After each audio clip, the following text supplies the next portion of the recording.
The neighborhood was quiet until Karen's scream sliced through it like a knife through butter. By noon, her name was synonymous with scandal, whispered in every driveway from Maple Street to the cul-de-sac. Karen, the self-appointed queen of block parties and HOA complaints, had been caught red-handed, snatching packages from the porch of Tom, a deaf veteran who'd survived 2 tours in Afghanistan only to face betrayal in his own front yard.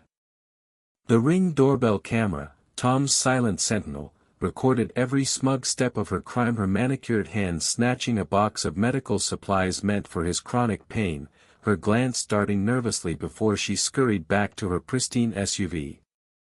Tom wasn't just any neighbor. He was the guy who mowed old Mrs. Carter's lawn without asking, who coached Little League despite his hearing loss, who saluted the flag every morning at 6 a.m. sharp. His porch, modest but tidy, held packages that weren't luxuries, they were lifelines, prescriptions, adaptive tools, donations from a veterans charity.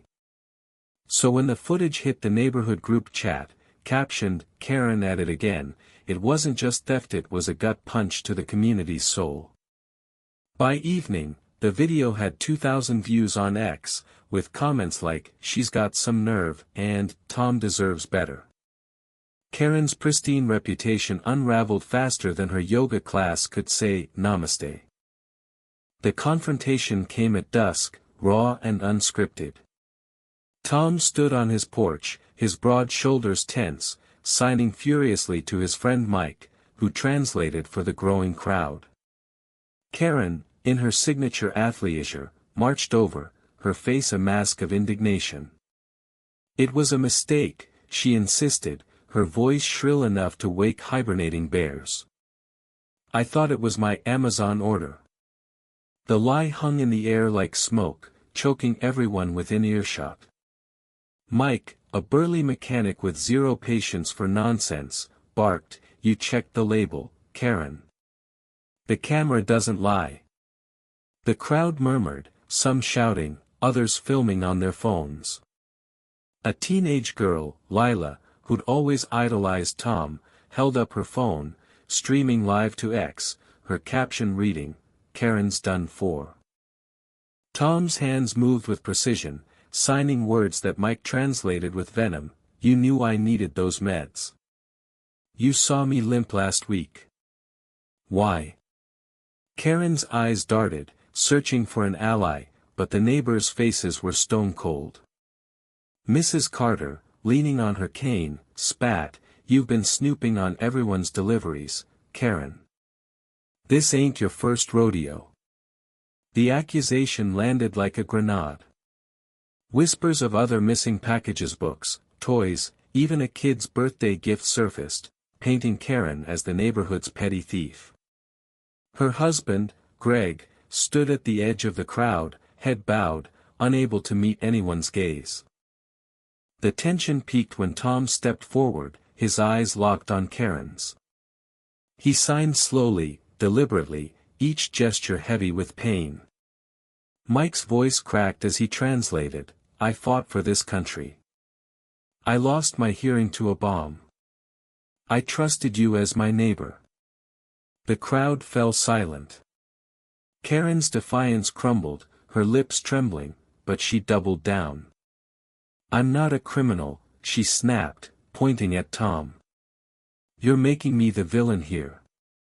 Lila, still filming, gasped audibly, her live feed blowing up with comments, "She's shameless," and "Poor Tom." The neighborhood, once a patchwork of polite smiles, was now a battlefield of loyalty and betrayal. The legal fallout was swift. Tom pressed charges, backed by the damning footage and a petition signed by 43 neighbors. The court, unimpressed by Karen's tearful, "I'm a good person" defense, handed down a sentence that stung worse than jail, public humiliation. She was ordered to apologize to Tom in a video, using American Sign Language, to be posted on the county's public website. Karen, who'd never signed a word in her life, had 1 week to learn. The judge's words were icy, "You violated trust. Now you'll earn it back, one gesture at a time.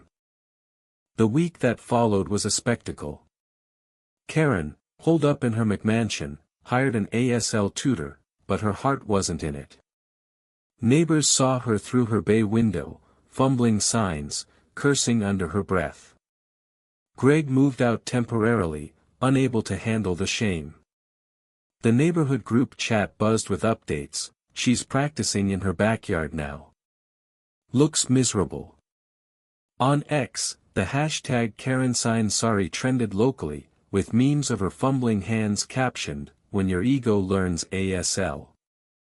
Lila, ever the vigilante, posted daily updates, her followers growing by the hundreds.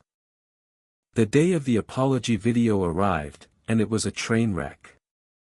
Karen stood in front of Tom's porch, her face pale, hands shaking as she attempted the signs. The court-appointed videographer, a no-nonsense woman named Clara, kept stopping her. "You're signing, mother, instead of sorry," Clara snapped. Tom watched, arms crossed, his face unreadable. The neighbors gathered again, some with popcorn, others with pity. Karen's signs were sloppy, her expression a mix of resentment and fear. When she finally got through the phrase, "I'm sorry for stealing," Tom nodded once, curtly, and walked inside. The video, posted that night, garnered 10,000 views in hours, with comments ranging from, "She didn't mean it," to, "Justice served." But the story didn't end with applause. Karen became a pariah. Her yoga friends ghosted her. The HOA stripped her of her treasurer role after uncovering irregularities in the budget. Greg filed for divorce, citing irreconcilable differences. Karen's social media went dark, her ex account deleted after a final post, "I'm not who you think I am." The neighborhood, meanwhile, rallied around Tom. Lila organized a fundraiser to replace his stolen supplies, raising $5,000 in 2 days. Mrs. Carter baked him her famous pecan pie. But Tom, ever stoic, confided to Mike over beers, "I don't feel better. I just feel empty." The bitter truth settled like dust. Karen's theft wasn't just about package, it was about trust, community, and the fragile bonds that hold neighbors together. Her apology, forced and flawed, couldn't mend what she'd broken.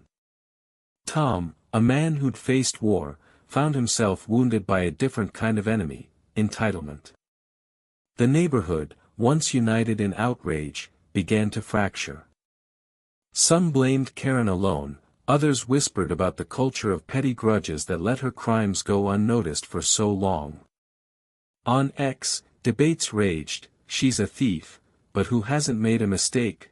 versus, "No excuse for targeting a veteran." The story of Karen and Tom became a local legend, a cautionary tale told at barbecues and book clubs.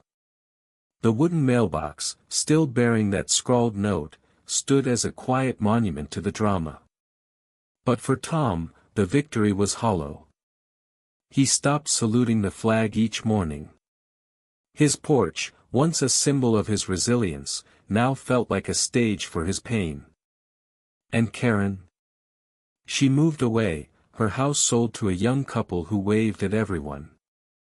The neighborhood tried to move on, but the scar remained, a reminder that trust, once stolen, is harder to replace than any package. What do you think? Did Karen's punishment fit her crime, or did the community's judgment go too far? Share your thoughts on justice and forgiveness in the comments below.